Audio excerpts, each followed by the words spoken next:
ರೇಣುಕಾಸ್ವಾಮಿ ಕೊಲೆ ಪ್ರಕರಣದ ಆರೋಪಿಗಳಿಗೆ ಜಾಮೀನು ಸಿಕ್ಕಿದೆ. ಖುಷಿಯಾಗಿ ಜೈಲಿಂದ ಹೊರಗೆ ಬಂದಿದ್ರು.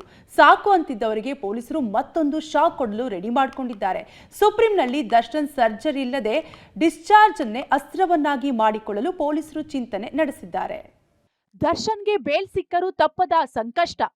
ಸರ್ಜರಿ ಮಾಡಿಸದಿರೋದೇ ಪೊಲೀಸರಿಗೆ ಸಿಕ್ತು ಅಸ್ತ್ರ.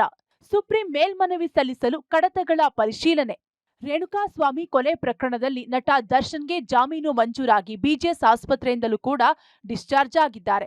ಕಳೆದ 1.5 ತಿಂಗಳಿನಿಂದಲೂ ಬೆನ್ನು ನೋವಿಗೆ ಚಿಕಿತ್ಸೆ ಪಡೆದರೂ ಇನ್ನೂ ಕುಂಟು ತಲೆ ಓಡಾಡುತ್ತಿದ್ದಾರೆ.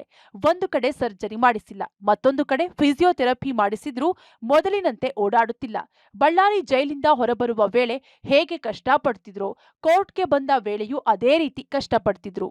ನಿನ್ನೆ ಆಸ್ಪತ್ರೆಯಿಂದ ಡಿಸ್ಚಾರ್ಜ್ ಆದಾಗಲೂ ಕೂಡ ಮಗ ವಿನೀಶ್ ಭುಜದ ಮೇಲೆ ಕೈ ಹಾಕಿಕೊಂಡು ಕಷ್ಟಪಡ್ಕೊಂಡು ಕಾರು ಹತ್ತಿದ್ರು. ಹಾಗಾಗಿ ಇಷ್ಟು ದಿನ ಚಿಕಿತ್ಸೆ ಪಡೆದರೂ ದರ್ಶನ್ ಆರೋಗ್ಯದಲ್ಲಿ ಯಾವುದೇ ಬದಲಾವಣೆ ಆಗಿಲ್ವಾ ಅನ್ನೋ ಅನುಮಾನ ಕಾಡ್ತಿದೆ. ಯಾಕೆ ಅನ್ನೋದನ್ನ ನೋಡೋಕೆ ಹೋದ್ರೆ ಅಲ್ಲಿ ಹಲವು ಲೆಕ್ಕಾಚಾರಗಳು ಹೊರಗೆ ಬರ್ತಿವೆ. ತನಿಖಾ ಅಧಿಕಾರಿಗಳು ಜಾಮೀನು ಆದೇಶ ಪ್ರಶ್ನಿಸಿ ಸುಪ್ರೀಂ ಕೋರ್ಟ್ ಮೊರೆ ಹೋಗೋಕೆ ಸಿದ್ಧತೆ ನಡೆಸಿದ್ದಾರೆ.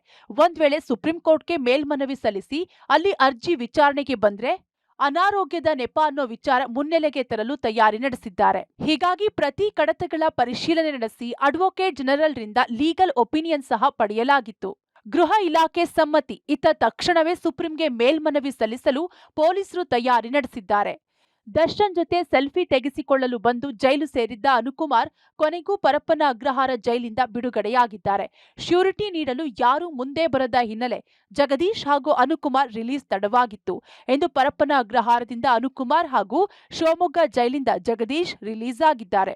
ಒಟ್ನಲ್ಲಿ ಪೊಲೀಸರು ಕೊಲೆ ಕೇಸ್ ಆರೋಪಿಗಳಿಗೆ ಜಾಮೀನು ಮಂಜೂರಾಗಿರೋದನ್ನ ಗಂಭೀರವಾಗಿ ಪರಿಗಣಿಸಿದ್ದು ಶೀಘ್ರದಲ್ಲೇ ಮೇಲ್ಮನವಿ ಸಲ್ಲಿಸೋದು ಗ್ಯಾರಂಟಿ ಆಗಿದೆ. Narasimhamurthy, Gavinagamangala, crime bureau, public TV, Bengaluru.